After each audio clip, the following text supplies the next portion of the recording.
การศึกษาเป็นความพยายามร่วมระหว่างบรรดาโรงเรียนครอบครัวและชุมชนตอนเวลาเฮาซ้อนกับตอนกันประมาณหันตอนเลงถึง7 โมงอันตอนเที่ยงเวลาลูกมาแต่โรงเรียนเฮาก็กินข้าวแล้วเฮาก็ต้องสอนลูกเฮาอยู่เฮือนก็เฮาได้สอนลูกตกอตนนอตนเฮาสอนนอกจากนั้นเฮาก็พาลูกอ่านเพิ่มนิทานเฮาพาลูกอันนับเลขแต่1ฮอด10โดยผ่านโครงการ iStudy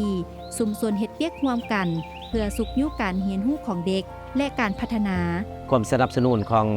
พ่อแม่ประชาชนหรือว่าในชุมชนก็มีการกระตุกสุขอยู่ลูกหลานให้ไปโรงเรียนให้นักเรียนนั้นมักไปโรงเรียนมีความสำคัญหลายการร่วมกันของบรรดาโรงเรียนครอบครัวและชุมชน